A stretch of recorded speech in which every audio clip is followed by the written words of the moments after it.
আগামী 16ই June college স্ট্রিটের বুকে ভারতের ছাত্র ফেডারেশনের ডাকে ছাত্র সমাবেশ সংগঠিত হবে।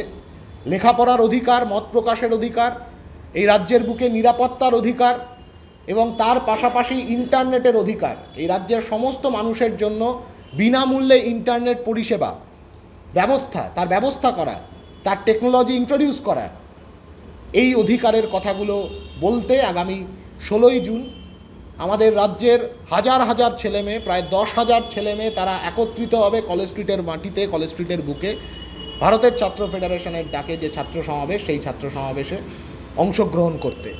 তার আগ দিয়ে গোটা রাজ্য জুড়ে ইমিডিয়েট অ্যাডমিশন প্রক্রিয়া চালু করতে হবে, নাহলে কোর্স কারিকুলাম ব্যাহত হবে।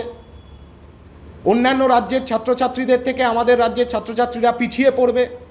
কম্পিটিটিভ এক্সামগুলোতে আমাদের রাজ্যের ছাত্রছাত্রীরা তারা অংশগ্রহণ করবার ক্ষেত্রে তারা অসুবিধায় সম্মুখীন হবে এবং একই সাথে প্রাইভেট ইনস্টিটিউশনগুলো রমরমা বাজার তৈরি করবার ফলে বড় অংশের ছেলেমেয়েরা তারা আবারও ড্রপ আউটের শিকার হবে।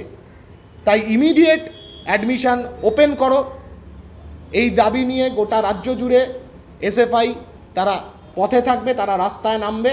সরকারকে বাধ্য করতে হবে ইমিডিয়েট এই অ্যাডমিশন শুরু করবার জন্য। আমরা চাইব এই রাজ্যের প্রায় 4.5 লক্ষ, 4,30,000 সামথিং এই সংখ্যক এইচএস উত্তীর্ণ ছাত্রছাত্রীরা তারা সকলে একসাথে এক হয়ে এই আওয়াজটা তুলুক, এই দাবিটা তুলুক যে তাদের কলেজে ভর্তি হওয়ার উপায় এভাবে আটকে দেওয়া চলবে না। ওবিসি, এসসি, এসটি যা সংরক্ষণের সুবিধা আছে, যা সংরক্ষণের সুযোগ আছে এবং তার পাশাপাশি জেনারেল ক্যাটাগরি স্টুডেন্টরা তারা সবাই ঐক্যবদ্ধভাবে এই 4 লক্ষ ছেলেমেয়ের আওয়াজ যাতে একসাথে সরকারের কাছে পৌঁছে দেওয়া যায়, তার বন্দোবস্ত, তার উপায়, তার প্রচার, সেই কাজ ভারতের ছাত্র ফেডারেশন চালিয়ে যাবে।